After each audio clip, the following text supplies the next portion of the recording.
As the world becomes smaller and nations become more dependent on each other, it's obvious that globalization brings with it both benefits and drawbacks. The global financial meltdown, the subsequent fallout and contagion are relevant examples of just how interwoven world economies have become through this phenomenon. One of the most important relationships on the international stage is that between the United States and China. Interestingly enough, the issues surrounding it did not feature heavily during the recent American election. To look closer at the detail of US-Sino ties, I'm joined by Professor Harry Harding from George Washington University, currently a visiting fellow at Sydney University's US Studies Centre. Good morning, Professor Harry Harding. Good morning. Now, what do you think it says about US-Sino ties, the fact that it wasn't much of a talking point during the recent US election? Yes, that was a bit of a surprise, given the American concerns about globalization and the role that China plays in American foreign trade. But I think it basically shows the fact that the two candidates, Senator McCain and Senator Obama, realized that the public is basically satisfied with our policy towards China. They might want it a little bit tougher than it has been, especially on trade issues. But I don't think that they felt that there was much political advantage to raising an issue where they weren't going to promise big change and people weren't expecting it, really.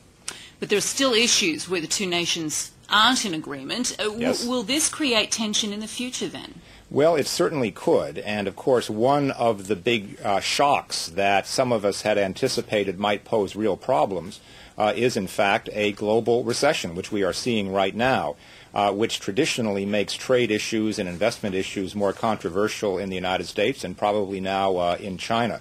Other shocks are less likely at the moment. The situation in the Taiwan Strait is relatively stable.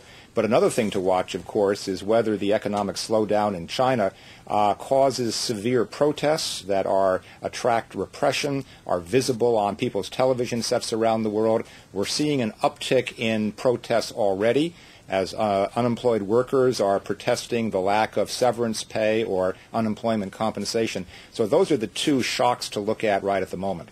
Well, that brings me to my next point. Many say that a Barack Obama administration will be much more concerned with issues like human rights than the Bush administration was. Could this lead to breakdowns in US-Sino ties with regard to trade and economics? It could, but I think that even the Tiananmen crisis of 1989 had, at the end of the day, not that much impact on American trade policy with China. You may remember that President Bill Clinton threatened to take away China's most favored nation status. He never followed through on that threat. It's now written into the WTO agreement. So it would have to be a very, very big human rights crisis indeed to have a fundamental impact on trade. All right. Professor Harding, now it appears that the unthinkable is being touched on. Recently, world leaders have started talking about the possibility that the greenback will no longer be the currency of the realm. What do you see as China's role in this? Well, I think China is one of those countries that is arguing for either a restoration of they would say, the credibility of the dollar as the world's reserve currency, or a more diversified group of currencies that could play that role. I don't think the Chinese see the renminbi as being one of those currencies. It's hard to imagine it. It's not convertible at this point. But they are talking about a new international currency system that would not be so dependent on the U.S. dollar.